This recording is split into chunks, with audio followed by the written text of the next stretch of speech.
à toutes et tous et rebonjour à celles et ceux qui sont restés dans cet amphithéâtre. Je m'appelle Samuel Lenné, je suis magistrat de l'ordre judiciaire et directeur adjoint de cette école. C'est nos premières journées portes ouvertes, donc nous allons aborder en collégialité la thématique de la préparation au concours de l'École nationale de la magistrature, puisque c'est une école dans laquelle on rentre principalement par l'obtention, le succès à un concours qui permet ensuite de suivre une formation. Je vais laisser celles qui m'entourent se présenter. Toutes deux sont élèves magistrates. Allez-y. Oui, bonjour. Moi, effectivement, je suis auditrice de justice. Je m'appelle Flore Guiffan. Je fais partie de la promo 2023, donc je suis rentrée en février dernier et je prendrai mes premières fonctions en septembre 2025. Et je suis issue du premier concours. Premier concours, voilà, qu'on précisera par la suite, c'est le concours étudiant hein, qui est issu directement après l'université. Bonjour à tous, je suis Julie Marty, également donc je suis collègue de Flore, promotion donc auditrice de la promotion 2023, donc entrée en février dernier à l'école. J'étais auparavant greffier des services judiciaires, donc moi je suis donc une ancienne fonctionnaire et donc je suis rentrée par la voie du deuxième concours. Voilà pour les voies d'accès. Ce que je peux vous dire pour introduire cette thématique de la préparation au concours, c'est qu'il y a 3 concours, même 4 concours différents pour intégrer cette école. Le premier qui a été évoqué par l'élève magistrate qui est réservé aux étudiants, c'est un classique de la fonction publique. Le premier concours se retrouve à peu près dans tous les concours, pas à peu près, assurément dans tous les concours de la fonction publique. Le deuxième concours est lui réservé aux fonctionnaires, aux agents publics. Et pour pouvoir passer le deuxième concours d'accès à l'École nationale de la magistrature, il faut justifier de 4 années d'exercice effectif comme agent public, comme fonctionnaire d'État hospitalier ou des collectivités territoriales. Il y a le troisième concours. Là aussi, c'est un grand classique des concours de la fonction publique. Ce troisième concours est ouvert à celles et ceux qui ne sont ni étudiants, ni fonctionnaires ou agents publics, mais qui justifie de 7 à 8 ans d'exercice professionnel susceptible de les qualifier pour les fonctions de la magistrature.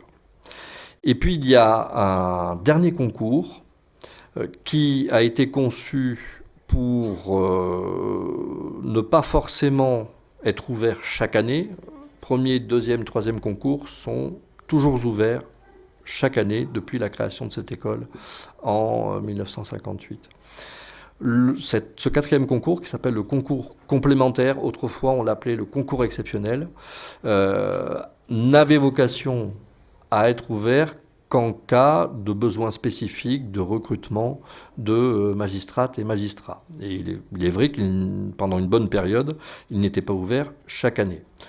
Depuis un certain nombre d'années, en réalité, ce concours est ouvert chaque année et le nombre de places qui y sont offertes est croissant. Ces dernières années, on est passé de 60 places à 80 et l'année dernière, comme cette année, ce sont 100 places qui sont ouvertes au concours complémentaire d'accès à l'École nationale de la magistrature. En termes de proportion, le plus grand nombre de places offertes au concours au pluriel de la magistrature, c'est sur le premier concours. Ensuite, c'est sur le second. Enfin, c'est sur le troisième. Je mets le concours complémentaire de côté puisque son nombre de places qui sont offertes varie. Euh, ces concours, puisque c'est la thématique de cette conférence, ces concours se préparent de différentes manières. Et dans le cadre de différentes structures. Alors je vais laisser celles qui m'entourent et qui sont beaucoup plus proches du passage du concours comme moi, puisque encore une fois je l'ai passé il y a bien longtemps. Mais ce qu'il faut quand même retenir, c'est que dans toutes les hypothèses, que ce soit le premier, deuxième, troisième concours ou le concours complémentaire, ce sont des concours qui sont difficiles, qui sont sélectifs. Le taux de sélectivité oscille entre 14 et 30% à peu près. Le premier concours qui permet d'accéder au maximum de postes qui sont offerts chaque année pour intégrer l'École nationale de la magistrature est un concours de catégorie A de la fonction publique, avec beaucoup d'épreuves écrites et beaucoup d'épreuves orales. Un ancien directeur de cette école qualifiait la préparation de ce concours comme étant un marathon. C'est quand même sportif. En tout cas, ça l'était déjà à mon époque. Aujourd'hui, beaucoup plus que quand j'ai passé le concours, il y a de multiples possibilités en termes de préparation que je vais laisser les élèves magistrates vous décrire, non sans vous avoir dit que finalement, comme tout concours, la clé de la réussite, elle est à chercher à l'intérieur de soi, dans son investissement, dans sa capacité à se préparer de manière pérenne, régulière, aux différentes épreuves, puisque ça n'est pas la préparation, aussi chère soit-elle, parce qu'on va l'aborder, la concurrence qui existe entre les préparations privées et les préparations publiques, ça n'est pas la préparation qui vous fait avoir le concours, c'est la manière dont vous vous y investissez et par laquelle vous vous y préparez. Allons-y, si vous voulez bien. Alors oui, effectivement, c'est plutôt un travail de très très longue haleine. Pour ma part, moi j'ai eu le concours la 4e fois, en premier concours, 4e fois consécutive. Donc pendant 4 ans et demi de ma vie, j'ai préparé ce concours. C'est vraiment beaucoup de travail. Je dirais pas que les prépas privées sont obligatoires, j'en ai jamais fait. Je pense surtout que c'est un travail déjà de motivation, il faut le vouloir. Si vous partez du principe que vous ne l'aurez pas, vous ne l'aurez pas. Parce qu'il y a tellement d'autres personnes à votre place qui aimeraient l'avoir et qui aimeraient le décrocher, et les places sont tellement chères que je pense qu'il faut vraiment y aller dans un esprit positif et combatif. Et l'essentiel, je pense, pour réussir ce concours, c'est être bien entouré et travailler en groupe. Parce qu'à seul, on va plus vite, à plusieurs, on va plus loin. Et pour moi, c'est vraiment la clé de la réussite, c'est travailler ensemble. Vous avez plein d'autres candidats à l'extérieur qui seront vos concurrents, mais les gens dans votre groupe sont essentiels. Donc voilà, c'est vraiment travailler méthodologiquement, avec rigueur, travailler tous les jours, avoir une certaine continuité et avancer ensemble essentiellement. Alors, vous, à titre personnel, vous avez préparé de quelle manière? Est-ce que vous étiez dans un institut judiciaire, dans un centre de préparation à l'administration générale, toute seule dans votre studio à travailler jour et nuit? Alors la première fois, je l'ai présenté en même temps que mon Master 2, donc je travaillais toute seule. La seconde fois, je l'ai préparé au sein d'un IEJ, un institut d'études judiciaires. Voilà, que vous trouvez dans toutes les universités. Ce sont des préparations publiques qui sont proposées par les universités. Mais cette deuxième fois a tombé l'année du concours, donc l'année du Covid, pardon, donc tout s'est un petit peu arrêté. La troisième année, ça a été exactement pareil, toujours un petit peu... les IEJ étaient un peu fermés, donc travail assez personnel et toute seule. Cette année-là, j'ai obtenu le concours d'entrée à l'École nationale des greffes, donc j'ai passé aussi ma formation à Dijon, l'école est à Dijon. Donc j'ai pu faire ma formation là-bas où j'étais greffière stagiaire. Donc j'étais en stage en même temps que je préparais mon concours, donc là encore une fois toute seule, où j'ai été admissible pour la première fois lors de ma 3e tentative. Et cette année-là, les étoiles se sont alignées puisque le nombre de tentatives au concours, qui était limité à 3 auparavant, a été levé. Et donc en ayant été admissible pour une première fois, je me suis dit que je ne pouvais pas m'arrêter là, donc j'y suis allée une 4e fois, pendant laquelle j'étais là encore greffière stagiaire tout au long de l'année. Donc je travaillais à temps plein dans un tribunal en tant que stagiaire, et donc je révisais les soirs et les week-ends, mais toujours avec des groupes de travail avec qui j'ai pu avoir en soutien, et puis m'accrocher comme ça, mais essentiellement seule et sans préparation, sans classe préparatoire privée.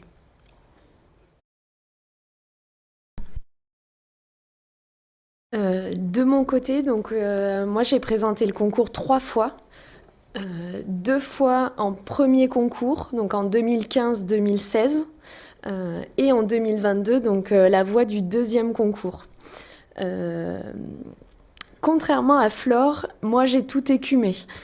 En 2015, j'ai intégré la classe prépa talent, qui est le dispositif d'égalité des chances, une classe préparatoire au sein de l'ENM. J'étais ici même à Bordeaux, donc il y a un dispositif gratuit et qui permet aux étudiants d'avoir une bourse en même temps qu'ils exercent, une bourse qui en plus n'est pas calquée sur l'année universitaire, on va dire de septembre à mai, mais qui est bien calquée sur toute la durée de la préparation du concours. C'est important, il me semble, pour les étudiants que vous êtes, de savoir que cette bourse, elle est versée de l'entrée de la classe préparatoire jusqu'au résultat d'admission.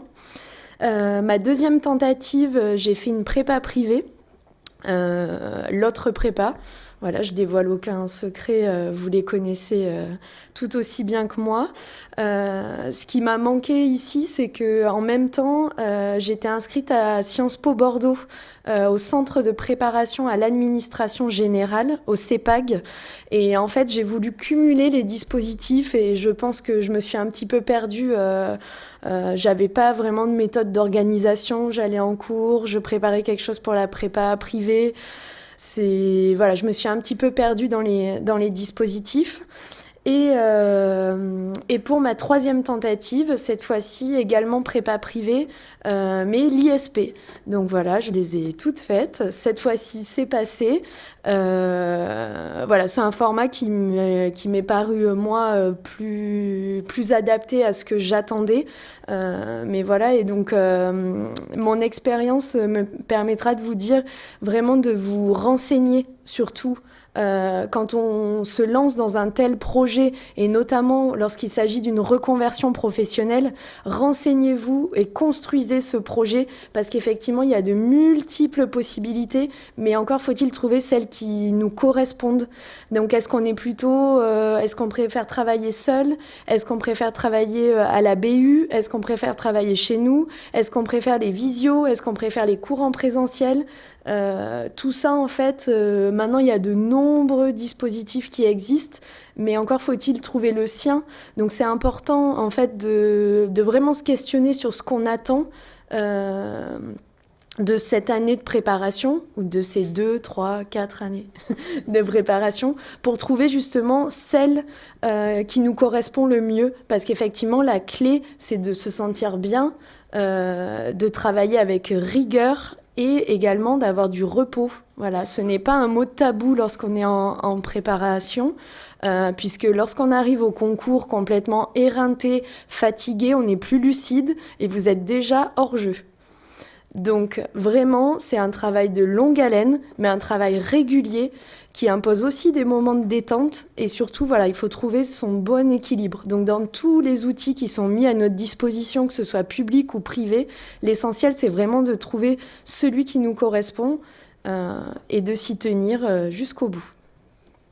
Voilà. Merci beaucoup pour ces témoignages divers. Peut-être 2 mots d'abord sur les classes prépa talent, qui est un dispositif que l'École nationale de la magistrature a été une des premières grandes écoles de la fonction publique à mettre en place en 2008, sous l'appellation classe prépa intégrée. À l'époque, 3 classes ont été créées, l'une à Bordeaux abritait dans cette école, l'autre à Paris, qui est également hébergée dans le bâtiment parisien de l'École nationale de la magistrature, et une troisième dans le nord, à Douai, qui, elle, est abritée par l'université d'Artois, à Douai. Il y a une antenne de l'université d'Artois à Douai. Depuis la création de ce dispositif, il y a plus de 200 anciens préparationnaires qui ont intégré l'école et qui sont devenus magistrats. Fort de cette réussite, depuis 2021, avec l'arrivée de la nouvelle directrice qui a souhaité donner une nouvelle impulsion à cette politique égalité des chances, ce sont 4 nouvelles classes qui ont été créées à Orléans, à Lyon, à Besançon cette année, et l'année dernière, pardonnez-moi, et à compter d'octobre prochain, va ouvrir une 7e classe à Limoges. Ça, c'est la première chose. La deuxième, c'est que dorénavant, et depuis 2022, ce sont des classes qui sont nommées classes prépa talent. Pourquoi ? Parce que elles sont labellisées par le ministère de la Transformation et de la Fonction publique, ce qui permet 2 choses très importantes pour les préparationnaires. La première, c'est que, en plus de leur bourse de l'enseignement supérieur, ils bénéficient de bourses talent qui se montent à 4 000 € par an, ce qui, pour préparer sereinement un concours difficile, est quand même une chose intéressante. Et deuxièmement, implique, ce qui n'existait pas avant, du tutorat de la part de magistrats, avec en conséquence des possibilités d'effectuer des stages de courte durée nécessairement, puisque l'investissement dans la préparation ne permet pas d'aller faire des stages en juridiction pendant plusieurs semaines consécutives, mais en tout cas d'avoir un premier accès concret à ce que sont l'exercice des fonctions auxquelles mène la réussite du concours et la scolarité à l'École nationale de la magistrature. Troisième élément qui me paraît important de signaler, il y a une loi qui a été votée à la fin de l'année dernière qui prévoit à titre expérimental en 2025 et en 2026 la mise en place de ce qu'on appelle un concours talent pour intégrer l'École nationale de la magistrature. Ça existe déjà à l'Institut national du service public, à l'École nationale supérieure de police, à l'École polytechnique.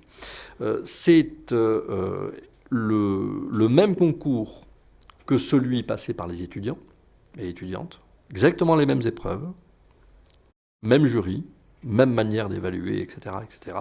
Sauf que dans ce concours talent et sur un nombre de places qui sera défini par le ministère de la Justice chaque année d'ouverture de ce concours, seuls d'anciens préparationnaires de classe prépa talent concourront entre eux. Voilà. Et le texte que j'évoquais prévoit un plafond, un maximum de places de 15% du nombre de places offertes au premier concours d'accès à la magistrature, ce qui, ces dernières années, représenterait à peu près 30 places offertes dans le cadre de ce concours talent, qui aura lieu donc en 2025 et 2026 et qui sera ouvert à d'anciens préparationnaires de classe prépa talent qui y étaient au plus tard, ou en tout cas au plus reculé dans le temps, 4 années avant l'ouverture du concours.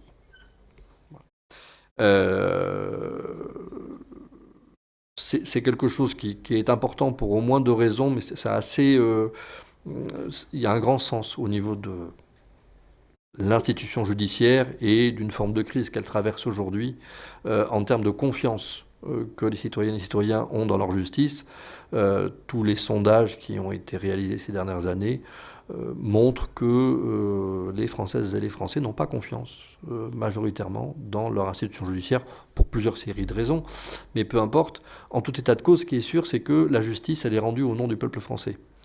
Et il est important que celles et ceux qui la rendent ne soient ni réellement, et encore moins perçus, comme une espèce d'élite totalement détaché du reste de la population, qui en conséquence ne connaît pas la population française, ne lui appartient pas, et ça cause une difficulté de bonne compréhension et de confiance derrière de l'institution judiciaire. Or, on a besoin de ces dispositifs égalité des chances, parce que aujourd'hui comme hier, le premier concours d'accès à la magistrature, statistiquement, celles et ceux qui le réussissent sont originaires au niveau familial, économique et social de ce qu'on appelle les classes professionnelles supérieures plus. Voilà la raison et le sens de tout cela. Est-ce que vous avez des questions avant que nous puissions éventuellement rapidement aborder les épreuves, hein, parce qu'on parle de concours au pluriel, mais un concours, ce sont des épreuves écrites et orales. Oui. Alors, ne vous méprenez pas, je dois, pour le bon enregistrement de cette conférence, répéter vos questions. Hein. Voilà. Alors, la question est de savoir si pour la prépa talent, les élèves boursiers y ont accès. C'est même une condition. Hein. C'est une condition pour candidater, c'est une sélection. Pour vous donner quelques chiffres, l'année dernière, nous avions un peu moins de 300 candidates et candidats sur 6 classes prépa talent. Chaque classe dispose de 18 places pour permettre un travail en petits groupes, une bonne dynamique, une interaction et une émulation au sein du groupe. Mais sur ces 18 places, nous en réservons pour chaque classe 4 pour ce qu'on appelle la réussite à retardement. Le redoublement, pour dire les choses plus simplement. Le redoublement, puisque à la fin d'un premier cycle, sur un concours, encore une fois, qui est difficile et qui est très sélectif, eh bien, celles et ceux des préparationnaires qui se sont bien investis tout au long de leur préparation, qui ont été en progression tout au long de celle-ci et qui parfois ont été admissibles mais pas admis, ou n'étaient pas très loin d'être admissibles, ou pas très loin d'être admis, eh bien on leur permet de refaire un deuxième cycle. Et on n'a pas de statistiques réelles sur ce plan-là, mais vous avez 2 exemples, et je m'inscris, ça en fait un 3e, hein, moi aussi j'ai passé ce concours 2 fois. C'est un concours qu'on réussit mieux quand on l'a passé une première fois. C'est un concours qui exige une certaine maturité dans l'utilisation des connaissances qu'on a dès le départ, parce qu'on a fait 4 années, voire 5 aujourd'hui, d'études après le baccalauréat. Donc pour intégrer, disais-je, un peu moins de 300 candidats et candidates, tous boursiers, et nous en avons retenu, si ma mémoire est bonne, 130 sur dossier. Les 130 candidates et candidats retenus ont passé un oral devant un jury. Et nous, au final, nous en avons retenu à peu près 80. On n'a pas rempli toutes les places. Voilà. Oui, alors là, toutes les mains se lèvent. On va prendre la plus loin. Madame, c'était madame avec un pull gris, blanc, marinière en tout cas. Allez-y,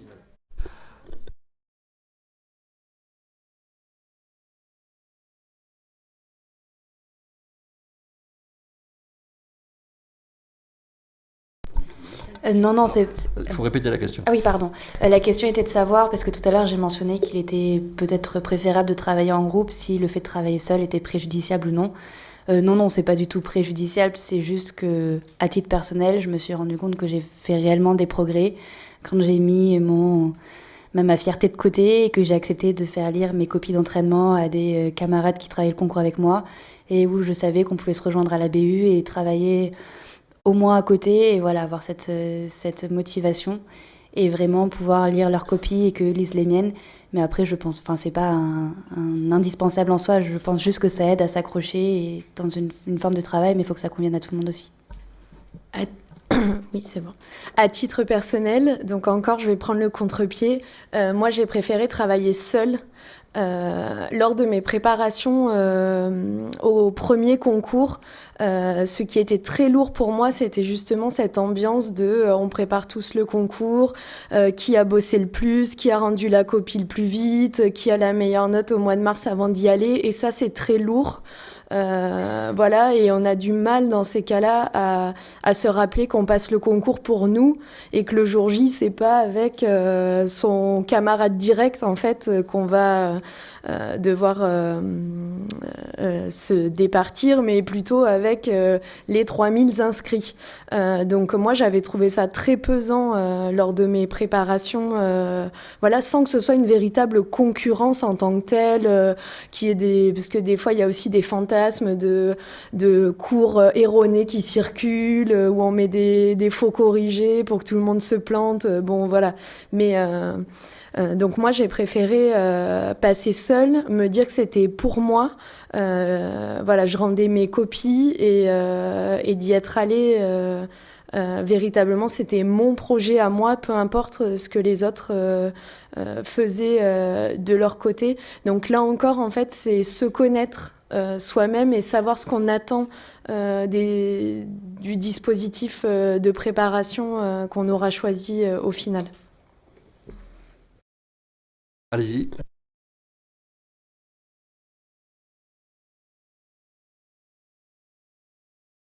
L'âge moyen des admis au premier concours. Première colle. Première colle. Je dirais, ça doit être, mais je vérifierai après, ça doit tourner autour de 26-27 ans. Hein. À peu près, hein. À peu près.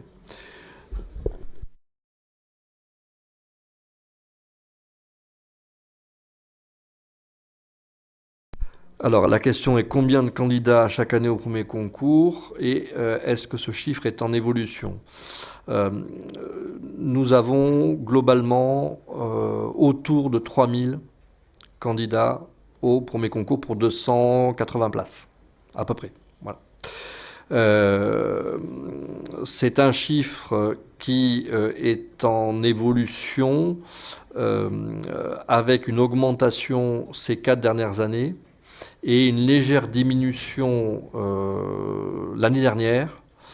Mais par rapport au reste de la fonction publique, on ne rencontre pas pour le moment, au niveau de l'attractivité de ce concours, les difficultés que d'autres concours de la fonction publique rencontrent.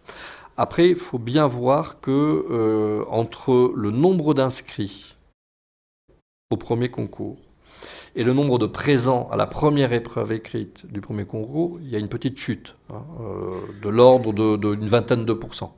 Voilà.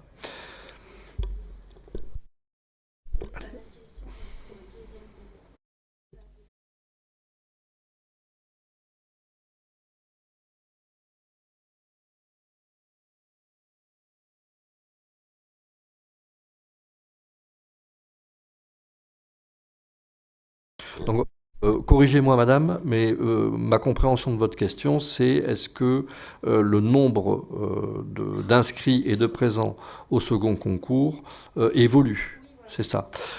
Non, pas tellement. On est sur, là, vraiment de mémoire, nous sommes sur à peu près entre 5 et 700 inscrits chaque année au second concours et on a un pourcentage d'écart entre les inscrits et les présents, à peu près du même niveau que pour le premier concours, là où on a le plus grand gap, si je puis dire, entre inscrits et présents, c'est sur le troisième concours.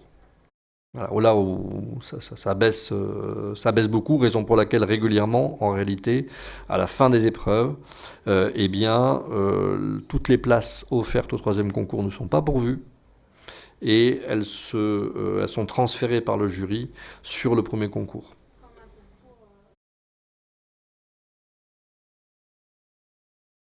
C'est ça, c'est ça. Oui, allez-y.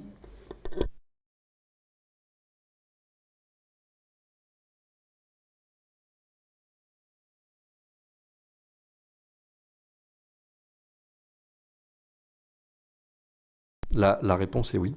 Parce qu'il n'y a pas d'indication dans le statut de la magistrature. Pardon, j'ai oublié de répéter la question. Merci de me le signaler. La question est celle de savoir si pour être éligible au 3e concours d'accès à l'École nationale de la magistrature, il faut forcément avoir fait des études de droit ou avoir travaillé dans le droit. Alors, il n'y a pas d'exigence. Aujourd'hui, en termes d'études, ça change. Le 3e concours, il est en train d'être transformé. À partir de 2025, ce ne sera plus le même que celui d'aujourd'hui. Donc, il faudra bien regarder le site Internet de l'école qui donnera toutes les indications sur ce point-là. Mais au jour d'aujourd'hui, et donc pour l'année en cours, pour 2024, c'est toujours 8 années d'exercice professionnel, pas forcément dans le domaine juridique.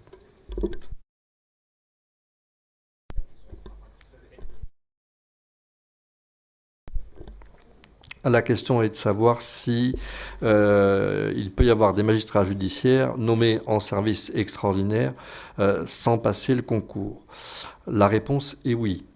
Mais aujourd'hui, ces magistrats en service extraordinaire, on les trouve uniquement à la Cour de cassation. Et ce sont majoritairement des professeurs agrégés de droit. Vous avez un deuxième dispositif qui ressemble un peu à cela, qui s'appelle le détachement.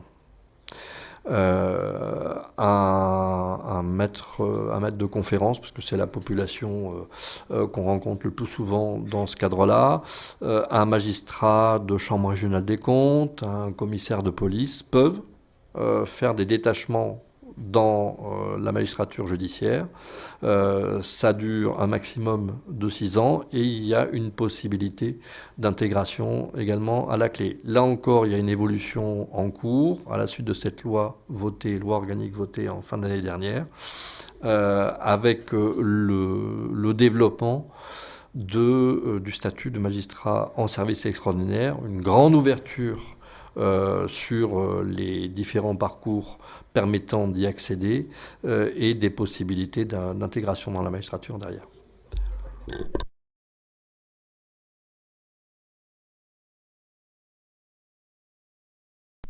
Alors je crois que monsieur, vous êtes publiciste. Oui, c'est bien, c'est très bien.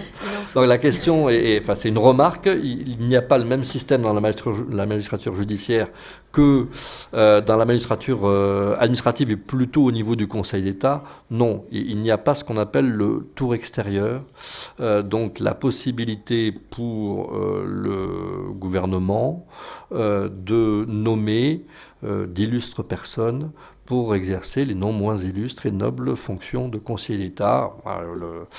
C'est ce qu'on appelle le tour extérieur, effectivement. Mais il y a quelques magistrats judiciaires qui ont été nommés conseillers d'État au tour extérieur.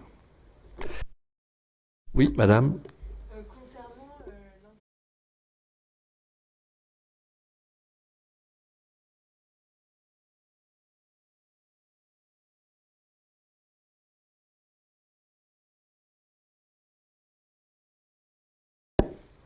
J'avais des éléments. La question est de savoir les difficultés ou pas rencontrées par d'anciens conseillers pénitentiaires d'insertion et de probation, donc qui sont des fonctionnaires du ministère de la Justice rattachés à la direction de l'administration pénitentiaire lorsqu'ils intègrent l'École nationale de la magistrature. On n'a pas de chiffres. Sincèrement, on n'a pas de chiffres. On n'a pas de chiffres, mais c'est toujours intéressant puisque dans tous les cas, vous êtes des partenaires de la justice. Donc c'est des profils qui intéressent à la fois les jurys du 2e concours, du concours complémentaire ou de l'intégration directe.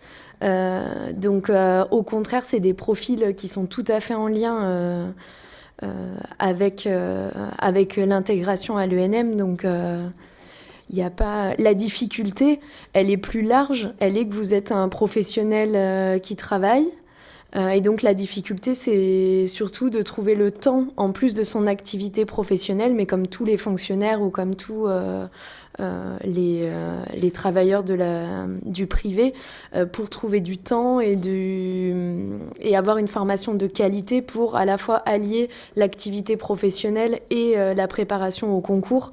Mais au contraire, on en a pas mal dans la promotion d'anciens CEPIP ou DEPIP.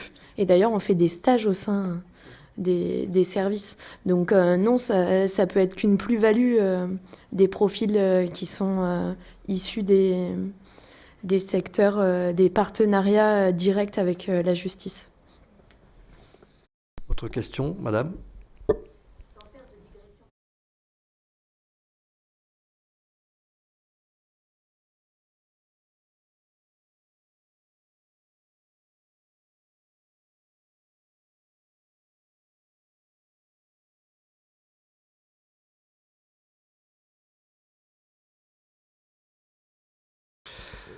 Alors, la question est de savoir comment se passe l'intégration dans la magistrature d'anciens avocats. Il y a plusieurs possibilités. Le troisième concours que nous avons évoqué, le concours complémentaire qui a été évoqué aussi. La dernière promotion du concours complémentaire a commencé sa formation lundi dernier. Donc là, j'ai les chiffres en tête parce que c'est moi qui les ai accueillis. Je crois qu'il y avait 11 anciens avocats sur une promotion de 78. Voilà. Hors concours, il y a 2 possibilités aujourd'hui d'intégrer la magistrature. La première voie, c'est la voie prévue par l'article 18.1 du statut de la magistrature qui vous permet d'intégrer directement une promotion d'élève magistrat en qualité d'auditeur de justice. Ce qui veut dire que vous allez effectuer les 31 mois de formation prévus par l'École nationale de la magistrature. Sur ces 31 mois, 56% s'effectuent hors de l'école, sous forme de stage.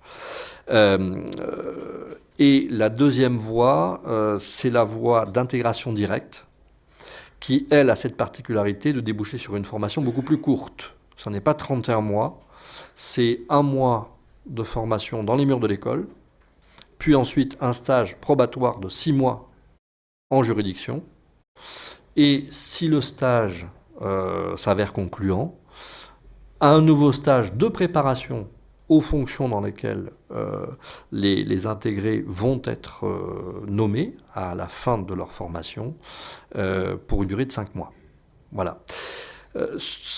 Qu'il s'agisse d'intégrer directement une promotion d'auditeur de justice ou d'effectuer cette intégration directe, c'est aujourd'hui le même mécanisme. Il faut constituer un dossier dans le cadre duquel il faut, je ne vais pas dire subir, je cherche un autre mot, mais malheureusement parfois c'est un peu cette forme-là que cela prend, il faut avoir des entretiens avec les chefs de la juridiction de première instance sur le ressort de laquelle on réside et donc on exerce, les chefs de la cour d'appel, et ensuite il y a une commission qui se réunit à Paris, composée majoritairement de magistrats de l'ordre judiciaire élus par leur pairs sur liste syndicale, qui statuent non sans avoir, par le biais de rapporteurs, auditionné les candidates et candidats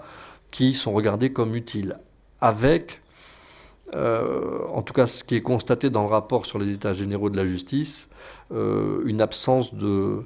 une absence de clarté dans ce qui est attendu, en dehors de l'expérience professionnelle de l'avocat, bien sûr, dans le cadre de ces entretiens. Voilà. Chaque année, les avocats constituent quand même quasiment la majorité de celles et ceux qui intègrent directement les promotions d'auditrices et d'auditeurs de justice. De même qu'ils constituent la majorité, avec les juristes assistants, de celles et ceux qui intègrent directement l'École nationale de la magistrature sur une formation un peu plus courte. Là encore, c'est en pleine évolution. La loi dont je parle depuis tout à l'heure, de novembre 2023, revoit tout cela et crée, à partir de 2025, un concours professionnel qui sera notamment ouvert aux anciens avocats qui justifient de 5 ou 7 années, je ne sais plus, d'exercice de barreau, quoi. Et avec à la clé une formation de 12 mois, dont 3 mois auront lieu à l'école. Mais pour l'instant, tout ça est en cours de construction. Donc pour cette année 2024, c'est encore ce que j'ai décrit dans un premier temps qui perdure et qui est quand même une source de reconversion professionnelle importante pour celles et ceux qui ont exercé le beau métier d'avocat. Oui, mais on peut déborder. C'est comme à l'audience. Hein. Oui, allez-y.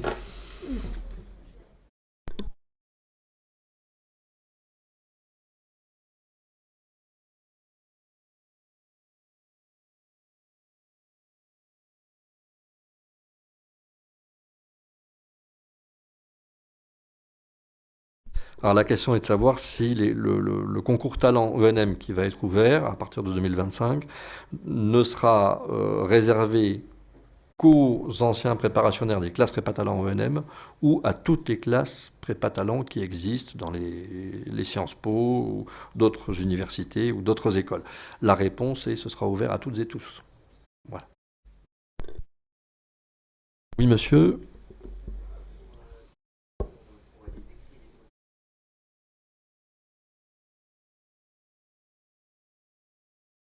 Vous connaissez mieux que moi. Alors la question qui est posée, c'est où est-ce qu'on passe le concours Est-ce qu'il faut obligatoirement se déplacer à Bordeaux? Donc il y a un centre d'examen à Bordeaux, mais il y en a aussi plusieurs en France. Lorsque vous vous inscrivez, il y a une liste déroulante qui vous indique, parce que par exemple, il n'y a pas de centre d'examen à Toulouse. Voilà, donc on ne peut pas vous faire une réponse générale, mais regardez par rapport à votre lieu de résidence et à votre attache géographique, le centre d'examen le plus proche. Les écrits, vous pouvez les passer normalement partout, y compris outre-mer. Les oraux se passent à Bordeaux.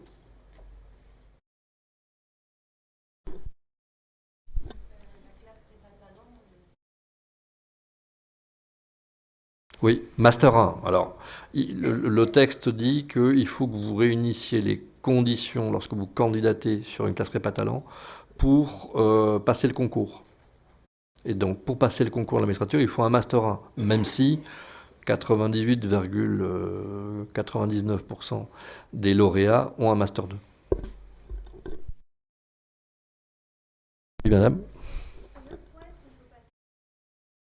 On peut le passer toute sa vie. Alors, combien de fois on peut passer le concours? On peut le passer toute sa vie. Il n'y a plus de limite. Juste pour le premier concours, la limite c'est 31 ans, mais tant qu'on n'a pas 31 ans. Ah, C'est tout à fait illégal. Pardon. Et la loi organique de 2023 met un terme à cela. Il y a une réglementation européenne de liberté d'accès aux emplois publics qui interdit la fixation de limites d'âge pour l'accès à ces emplois publics. Donc c'est terminé. Oui, madame?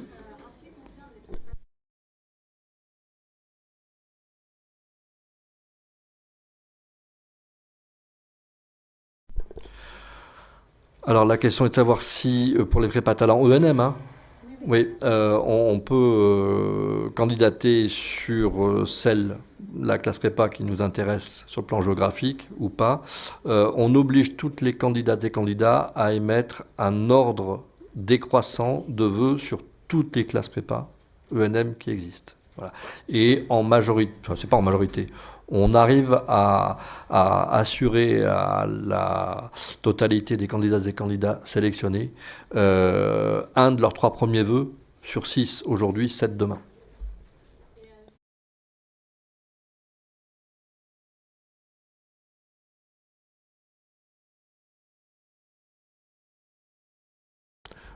La question qui est posée, c'est celle de savoir si on regarde pour la sélection l'échelon de bourse auquel on est, c'est pas le critère vraiment déterminant. On regarde, on vérifie si l'élève est boursier, on prend en compte l'échelon de bourse auquel il se trouve, mais c'est pas le critère le plus déterminant.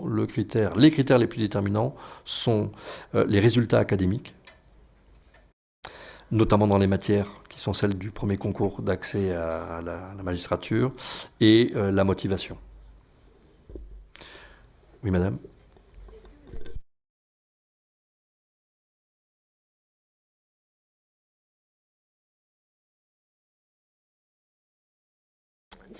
La question est de savoir si on a une idée du nombre d'auditeurs qui ont réussi au premier coup le concours d'accès à la magistrature.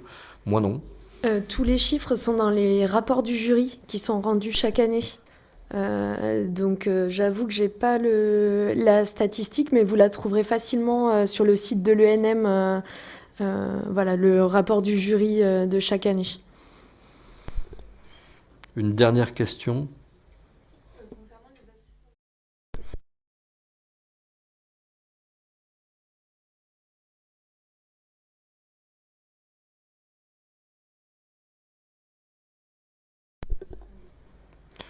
La question est de savoir si la loi organique de 2023 modifie un peu les choses en termes d'intégration pour les assistants ou les juristes assistants.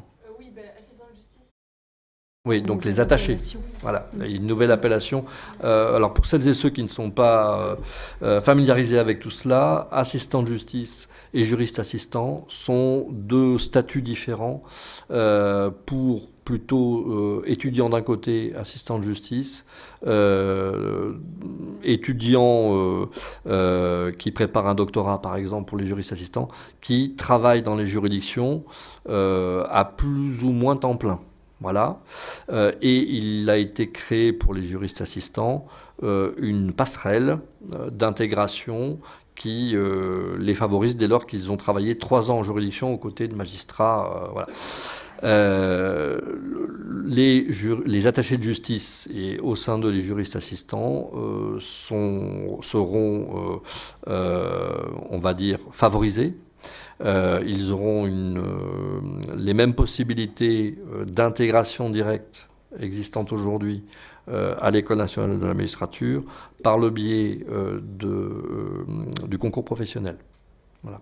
Les 3 ans d'exercice effectif comme juriste assistant en juridiction exigé aujourd'hui pour intégrer une promotion d'auditrice et d'auditeur de justice vont continuer à exister, mais pour le concours professionnel, pour passer le concours professionnel. Par ailleurs, ils pourront parfaitement passer le 3e concours.